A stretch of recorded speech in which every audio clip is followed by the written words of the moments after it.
If you keep getting the same pain in the same spot every few weeks, even though you're doing everything right in the gym, this video is going to blow your mind. I'm about to show you why your pain could keep coming back and the exact 3 steps that could fix it for good. Let's get to it. What's up, guys? I'm Gabe. I help people who train hard but keep getting held back by the same annoying pains. Today, I'm breaking down something that most trainers completely miss, and it's probably why your knee, your shoulder, or your back pain keeps returning no matter what you try. All right, so let me ask you something. Have you ever had the same pain come back in the same spot multiple times? Maybe it's your shoulder during the bench press, or your knee when you squat, or your lower back when you do deadlifts. You rest for a week, pain goes away, go back to training, pain comes back. You try a different exercise, works for a while, then the pain shows up again. Frustrating. But here's what's really happening, and this is going to make everything click for you. Your pain isn't random, it's not bad luck, it's definitely not because you're getting older. Your pain keeps coming back because you never fixed the real problem. Think of it like this. Imagine you have a leak in your roof. Every time it rains, water drips onto your floor. You could put a bucket under the drip. This stops the water from hitting the floor, problem solved, right? But what happens the next time it rains? The bucket fills up, water overflows, now you have an even bigger mess. And that's exactly what's happening when you modify workouts or rest when pain shows up. You're putting a bucket under the leak, but you never fix the actual hole in the roof. And the hole in your roof is called movement compensation. And until you fix it, your pain will probably keep coming back. All right, so let's talk about movement compensations in the simplest way possible. Your body's a really smart computer, all right? It has one main job: keep you moving no matter what. When one part of your body isn't working perfectly, your body figures out a workaround. The body's smart. It finds another way to get the job done. And this isn't a bad thing. But this workaround is called a compensation. And here's a simple example everyone can understand. Let's say you sprain your ankle. How do you walk? You limp, right? You put more weight on your good leg and less on your hurt ankle. That limp is the compensation. Your body found a way to keep you walking even though your ankle wasn't working right. Now, what happens if you keep limping for weeks? Your good leg starts getting tired and sore because it's doing extra work. Your hip starts hurting because you're walking differently. Your back starts aching because everything is off balance. Now, one small problem in your ankle just created problems everywhere else. And this is exactly what happens when you train. Maybe your hips don't move the way they should when you squat, so your lower back has to bend extra to help you get down low. Your lower back is compensating for your stiff hips. At first, there's no problem. Your body's tough. It can handle the extra work. But after weeks and months of your lower back doing a job that it wasn't meant to take in the first place, it starts to hurt. You think you have a back problem, but really you had a hip problem that's now showing up in your back. And this is why most people never fix their pain. They're treating the wrong spot. Now, here's where it gets really interesting and really important to understand.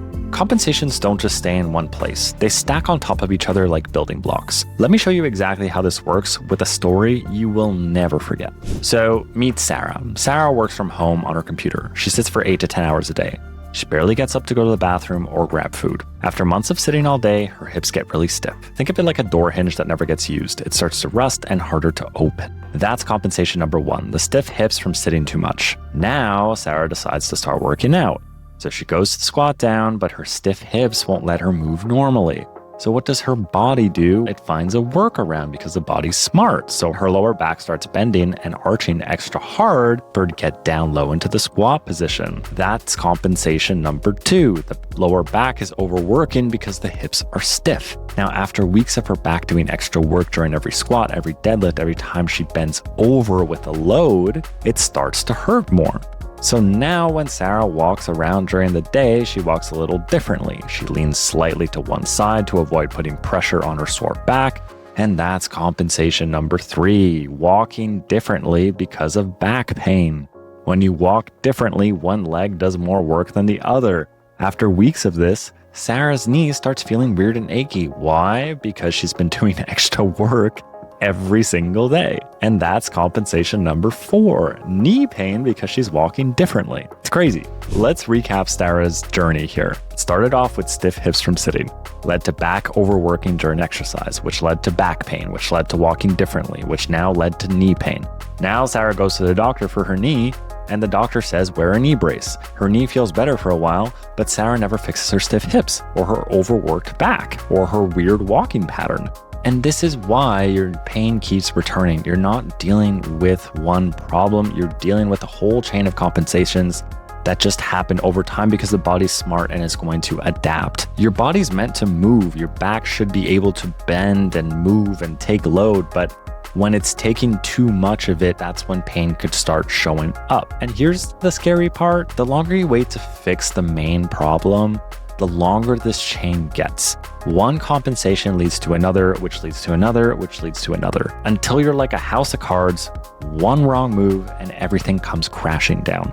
I know I sound dramatic, but being in pain sucks. But here's the good news. Once you understand this, you can actually fix it. All right, so after working with tons of people over the last 10 years, train regularly, I found that almost all restrictions come from problems that can be observed with 3 movement patterns.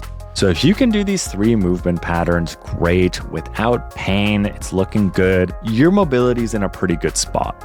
And now I'm not saying that if you are restricted in these movements that you will be in pain, but I would likely try to improve your range of motion and your mobility in order to carry out these movements, especially if you're in the gym. So if you can't, you should probably check it out. The first pattern is a squat, and this is how you should sit down and stand up, like when you squat or lunge. Watch how I can get my hips all the way down to my heels. My chest stays up, my back doesn't pitch forward. So I'm not gonna say this is a bad squat pattern, but see how my back pitches forward and how my weight shifts towards my toes. Here's what this tells us. If you can't get your hips to your heels and your back pitches forward, it shows that you have some restrictions in your body. This could be in your hips, for example.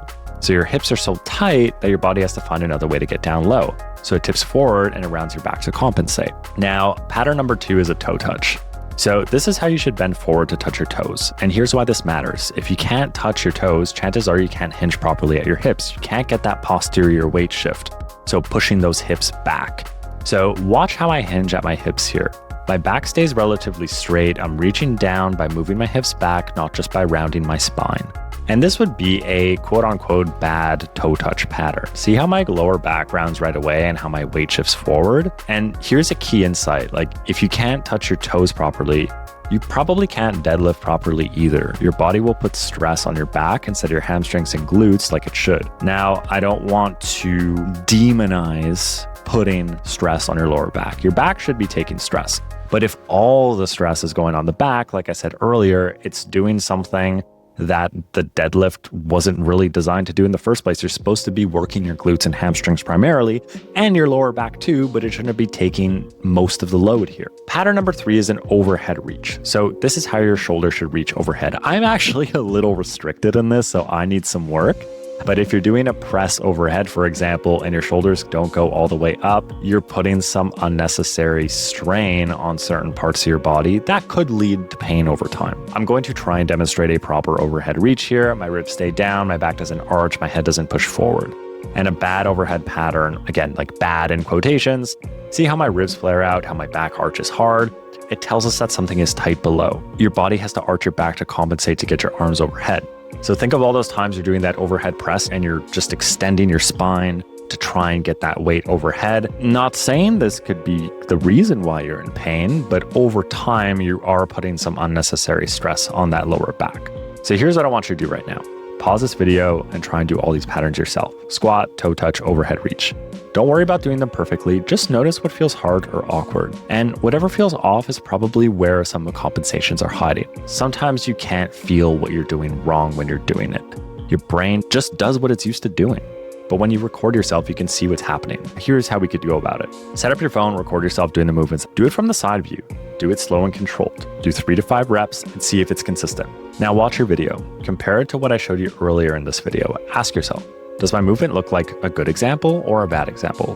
Where exactly does it start to look different? Maybe your back starts immediately when you're trying to touch your toes. Maybe it's towards the end of the movement. Maybe you're just going straight on those toes the minute you go into the squat. What happens first that starts the compensation? Now, first, just by this observation, practice fixing it. Start super slow, focus on the part that looked wrong in the video, and record yourself again to see if it's better. Re-record yourself after practicing, compare your before and after videos. Some people may see an immediate improvement. If not, you probably have to focus on one small piece at a time. This is where it gets highly individualized. So for some people, they might have a restriction in their hips where no matter how much you practice to get the correct form, you have to address the restriction in your hips. For some people who have a tough time with the overhead reach, for example, and they're arching their back, once again, this could be an issue coming from their spine, coming from the thoracic spine. So they need some kind of intervention to help loosen up that rib cage.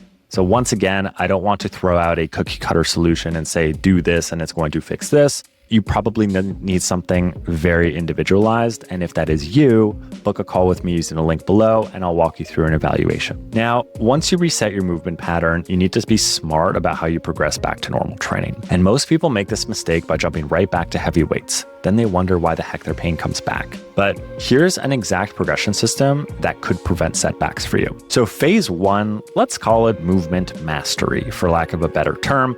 It sounds a little cheesy, but we'll run with it. So weeks 1 and 2, practice a movement with no weight or a light weight and just focus on perfect form.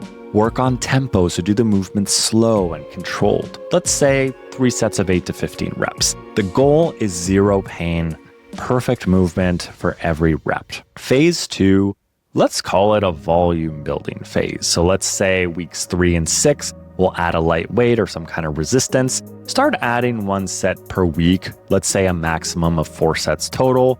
Still focus on form over the weight. The goal here is to build your work capacity without fatigue breaking your form. Now, phase 3 would be load progression. So now you've earned the right to add weight. You can use different progression models. I really like the double progression method. There are tons of methods here. I will put a link in the description below to see which method could work best for you. Maybe it's strength, maybe it's muscle hypertrophy, muscle building. It's really going to depend what your goals are. But with the double progression model, you would pick a rep range, let's say 6 to 10 reps. Start at the bottom with perfect form and only add weight when you can hit the top of the range for all the sets. So here's an example. Week 1, 3 sets of 6 reps at 135. Week 2, 3 sets of 7 reps at 135. Week 3, you're doing 8 reps. Week 4, you're doing 9.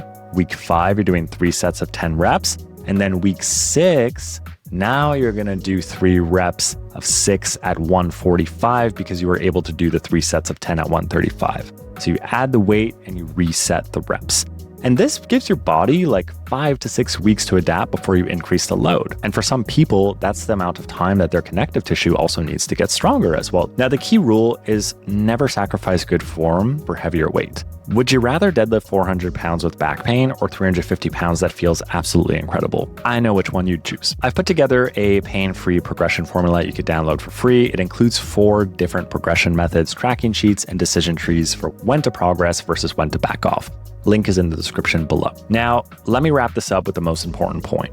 Pain isn't random, it's not bad luck, and you don't have to live with it. Your pain is your body's way of telling you that something in your movement pattern needs attention. So instead of just managing the pain, you could eliminate it by fixing the pattern. So the 3 patterns I showed you, the hip hinge, the squat, and the overhead reach, are great ways to address any mobility restrictions. And they're quite glaring. Once you can see that your back pitches forward like crazy in the squat, you know that you have some kind of restriction going on in the body. If you can't touch your toes, once again, probably another restriction going on in the body. And if you're arching your back like crazy during an overhead reach, again, another kind of restriction going on here. And if you weren't able to fix these restrictions, once again, you could use the link in the below to book a call with me and we could see if it's a good fit. If it's not, I will point you to someone who is. Start today, pick the pattern that feels the worst for you, record yourself, progress systematically. Your future self will thank you. If you found this helpful, smash that like button and subscribe for more pain-free training strategies. Make sure to download the pain-free progression formula in the description. It's completely free and includes everything you need to progress without setbacks. Keep training strong, and I'll see you in the next video.